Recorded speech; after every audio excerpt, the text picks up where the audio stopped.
Assalamualaikum warahmatullahi wabarakatuh. Salam sejahtera untuk kita semua. Alhamdulillah, saya panjatkan kehadirat Allah Subhanahu wa taala atas nikmat dan karunia-Nya. Semoga pelaksanaan PPG dalam jabatan berjalan dengan lancar. Amin amin ya robbal alamin. Perkenalkan, nama saya Rita Yuliastri Anggreni. Saya merupakan guru SD Negeri 011 Bengkong Kota Batam, sekaligus mahasiswi PPG dalam jabatan tahun 2021 LPTK Universitas Palangkaraya Angkatan ketiga. Hari ini saya menyajikan hasil praktikum pembelajaran atau peer teaching yang merupakan hasil akhir dari rangkaian kegiatan pembuatan produk pembelajaran dimulai dari RPP, bahan ajar, media pembelajaran, LKPD, dan instrumen penilaian yang saya rangkum dalam sebuah praktik video pembelajaran bersama dengan teman-teman kelompok 3, dosen pembimbing, dan guru pamong. Selamat pagi anak-anak ibu semua. Waalaikumsalam warahmatullahi wabarakatuh. Selamat pagi anak-anak ibu semua. Apa kabarnya hari ini? Alhamdulillah sehat. Kemudian siapa yang nggak hadir hari ini? Apakah hadir semua? Alhamdulillah hadir semua, Bu. Baiklah, kalau begitu kita lihat yang ini dulu ya. Kita memulai pelajaran, kita akan berdoa dulu sebelum belajar karena doa itu adalah awal dari segalanya.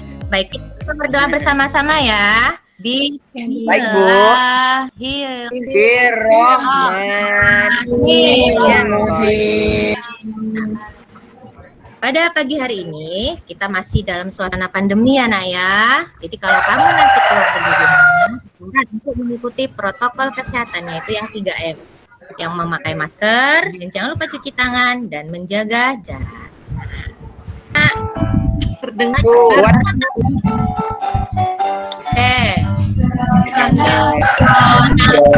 polusi menyumbang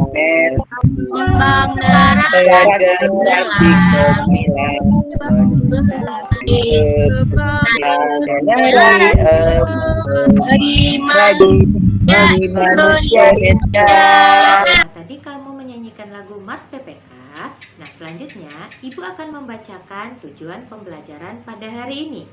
Yang pertama, setelah mengamati gambar secara mandiri pada slide PowerPoint yang ditampilkan melalui aplikasi Google Meet, kamu mampu membuat daftar pertanyaan untuk persiapan wawancara dengan tepat. Yang kedua, setelah mengamati gambar secara mandiri, kamu mampu membuat pertanyaan tertulis menggunakan kosakata baku dan kalimat efektif untuk persiapan wawancara dengan benar. Yang ketiga, dengan diskusi pemecahan masalah melalui aplikasi Google Meet, kamu mampu menyebutkan pentingnya peran hewan sebagai sumber daya alam dalam menjaga keseimbangan alam dengan tepat. Yang keempat, dengan gambar hewan yang nantinya akan Ibu tampilkan, kamu mampu menjelaskan tentang pentingnya peran hewan sebagai sumber daya alam dalam menjaga keseimbangan alam dengan sistematis. Yang selanjutnya adalah dengan berdiskusi, kamu mampu menjelaskan upaya pelestarian hewan sebagai sumber daya alam dengan cermat. Yang keenam, dengan mengamati gambar secara mandiri, kamu mampu mengidentifikasi pemanfaatan sumber daya alam. Nah, itulah tadi anak-anak Ibu tujuan pembelajaran kita pada hari ini. Anak-anak Ibu, tadi pagi sebelum Ibu berangkat ke sekolah, Ibu melihat ada seorang ibu-ibu sepertinya sedang mencari sesuatu. Kemudian Ibu bertanya kepada ibu itu, "Ibu, apa yang sedang Ibu cari?" Kemudian ibu itu menjawab, katanya, "Saya sedang mencari kucing saya yang tadi pagi hilang." "Oh, kucingnya warna apa, Bu?" kata ibu lagi kepada ibu tersebut. Lalu ibu itu menjawab, "Kucingnya warna putih, ada bercak-bercak kuningnya, Bu." Lalu ibu menjawab, "Mari Bu, saya bantu untuk mencari kucing tersebut." Kemudian ibu itu menganggukkan kepalanya. Ibu dan ibu itu mencari kucing. Setelah beberapa saat, ibu melihat ada seekor kucing di belakang sebuah mobil. Ibu mendekatinya, kemudian ibu melihat ciri-cirinya sama dengan ciri-ciri yang ibu tersebut bilang. Kemudian ibu membawa kucing tersebut kepada ibu itu. Lalu ibu bertanya, apakah ini bu kucingnya? Kemudian ibu itu menjawab, iya betul sekali, ini kucing saya. Terima kasih ya sudah membantu. Lalu ibu menjawab, ya bu, sama-sama. Sesama manusia kita harus saling membantu.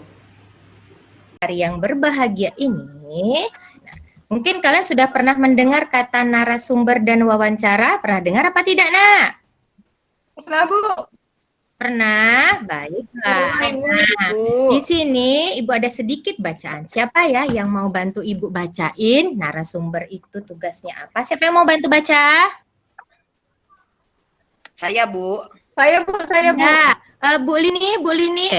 Ananda Lini, tolong nak ya Lini. baca narasumber dalam Baik, wawancara. Bu. Ya. Narasumber dalam wawancara. Narasumber bertugas memberikan informasi yang dibutuhkan. Sebelum melakukan wawancara, kita harus menentukan narasumber yang tepat. Ya, Narasumber yang kita wawancarai sebaiknya memenuhi syarat berikut. 1. Memiliki pengetahuan di bidang tertentu yang berkaitan dengan topik wawancara. 2. Memiliki keahlian tertentu dalam suatu bidang yang berkaitan dengan topik. 3. Mengalami atau terlibat dalam berkaitan dengan topik. Ya, itu adalah narasumber. Narasumber itu adalah orang atau tokoh yang kita nanti meminta penjelasan tentang suatu hal ya, apakah itu berkaitan dengan lingkungan, mungkin cara bercocok tanam dan lain-lain sebagainya. Kemudian, nah, ketika kita melakukan wawancara, sebelumnya kita itu harus memperkenalkan diri kepada calon narasumber. Kemudian kita nyatakan maksud dan tujuan dan jelas. Oke, untuk nomor 2, siapa yang mau bantu baca? Saya, Bu. Bu Fatlia, Ananda Fatlia ya? Ayo, Ya, Bu. silakan. Yang nomor 2 Iya, ya, Bu. nah Ibu. Meminta kesediaan seseorang untuk menjadi narasumber dengan bahasa yang santun. Oke, bagus. Lanjut nomor 3, kita harus menepati janji. Jadi kalau sudah tentukan waktunya, jangan kita yang terlambat datangnya ya, Nak ya. Nah, paham sampai di sini, Nak? Nah, sekarang kita akan memasuki pelajaran selanjutnya, yaitu pelajaran IPA, di mana pembelajaran IPA pada hari ini berjudul Pemanfaatan Hewan sebagai Sumber Daya Alam. Nah, hewan-hewan dimanfaatkan manusia sebagai, pertama bisa sebagai bahan makanan, yang kedua bisa sebagai bahan obat-obatan, yang ketiga dimanfaatkan tenaganya oleh manusia, dan lain-lain. Nah, anak-anak Ibu, berikut Ibu tampilkan beberapa gambar. Diperhatikan ya. Nah, ini gambar-gambarnya, berikut dengan fungsinya ya.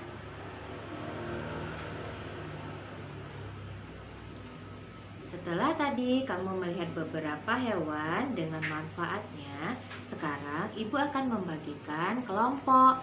Ada 3 kelompok ya, Nah, yang Ibu bagi. Yang pertama, kelompok 1, Hariansah, Rizky, sama Nurlela. Sedangkan kelompok kedua ada Nurmalini, Sulastri, dan Uka. Kelompok yang ketiga, Erni, Santi, Fatlia, dan Nur Hasanah. Nah, tugas masing-masing kelompok adalah nanti mengisi LKPD yang sudah Ibu bagikan di link. Yang kamu kerjakan adalah membuat 5 nama hewan berikut dengan manfaatnya. Sama yang seperti tadi sudah Ibu contohkan ya. Nah, Ibu ulangi ya, Nak ya. kamu membuat 5 nama hewan beserta dengan manfaatnya. Kamu tuliskan di sana, kemudian nanti masing-masing kelompok akan mempresentasikannya. Oke, silakan mengerjakan. Ibu kasih waktu 15 menit. PowerPoint yang kalian lihat, di situ tahu nggak itu gambar apa? Gambar burung, Bu. Ya, burung apa namanya? Cendrawasih. Ya, burung cendrawasih itu asalnya dari mana, Nak? Indonesia, dari Papua. Dari Papua, benar sekali Ananda Ukawa. Ternyata Ananda Uka ini pintar ya. Nah, teman-teman yang lain, anak ibu yang lain, jangan mau kalah ya, Nak ya. Jangan diem aja. Nah, di sini burung cendrawasih itu merupakan satwa endemik. Ada yang tahu nggak satwa endemik itu artinya apa? Nggak tahu. Tahu. Yang lain selain Ibu Santi ada yang tahu nggak? Selain Ananda Santi ada yang tahu nggak? Apa itu satwa endemik? Nggak ada yang tahu? Tidak, Bu. Tidak. Baik. Satwa endemik itu adalah satwa atau hewan yang hanya mendiami di pulau tersebut atau di daerah tersebut. Misal, ada nggak kita pernah lihat burung cendrawasih itu di Pulau Batam umpama? Ada nggak yang pernah lihat? Nggak ada, Bu. Nggak ada. Nah, itu namanya satwa Endemik. endemik. Atau misalnya kayak badak Jawa yang ada di ujung kulon. Nah, burung cendrawasih itu saat ini termasuk hewan langka. Nah, kenapa dia dibilang hewan langka adalah karena perburuan yang terjadi secara liar. Nah, apakah boleh kita menjual belikan secara liar burung cendrawasih? Tidak. Boleh tidak, Nak? Tidak. Kenapa tidak boleh, Ibu? Kenapa tidak boleh, Ananda Rizky? Karena kata ibu tadi burung ini sudah langka, Bu. Oh, sudah langka. Baik, Din, silakan. Tadi Ibu juga sudah memberikan linknya untuk mengerjakan LKPD ya, Nak ya. Dikerjakan. Jangan lupa tulis nama. Kemarin ada yang nggak bikin nama loh. Ya, kalau nggak ada namanya nanti gimana Ibu masukkan nilainya. Jadi silakan dikerjakan. Nanti sesudah itu langsung dikumpulkan ya melalui Google-nya ya, Nak ya. Oke, selamat mengerjakan tugasnya. Dan, Ibu kasih waktu kurang lebih 15 menit dari sekarang. Siapa yang tahu nanti jawab ya. Telur mengandung vitamin. Mengandung Ada yang tahu? protein. Ya, mengandung vitamin. Protein itu. Kerbau itu kita gunakan untuk apa, Nak? Gajah sawah. Ayo ya, Bu. Ikan ini kita gunakan sebagai ikan hias ya. Di mana aja kalau ikan hias ini peliharanya? Di akuarium. Ananda Rizky boleh? Ya, Bu. Ya, ayo. Cara menjaga keseimbangan alam. 1. Tidak memanfaatkan hewan secara berlebihan. Hal ini mengakibatkan hewan tersebut menjadi langka atau punah. 2. Menjaga habitat atau tempat hidup hewan. Yang ketiga, tidak membeli barang yang berasal dari bagian tubuh hewan langka. Iya, terima kasih. Tepuk tangan untuk kalian semua hari ini. Luar biasa sekali ya, Nak ya. Wow. Oke, terima kasih anak-anak ibu semua. Hari ini bermakna sekali belajar kita. Nah, kita akan menarik kesimpulan dari pembelajaran yang sudah tadi kita lalui bersama. Nah, baik. Kita simpulkan ya, Nak ya, pelajaran hari ini bahwa ketika kita memilih narasumber, kita harus menentukan narasumbernya yang tepat ya, Nak ya. Kemudian, ketika ada hewan-hewan yang berada di sekitar kita yang hampir punah, itu harus kita lindungi. Tidak boleh kita buru secara liar. Nah, kemudian apapun yang ada di bagian tubuh hewan yang bisa kita manfaatkan, misalnya tenaganya, kita harus memanfaatkan dengan sebaik-baiknya. Oke? Sampai sini paham anak ibu? Demikianlah video pembelajaran ini saya sajikan. Terlebih dan kurang mohon dimaafkan karena saya hanyalah manusia biasa. Kesempurnaan hanyalah milik Allah Subhanahu wa taala. Terima kasih atas perhatiannya. Assalamualaikum warahmatullahi wabarakatuh.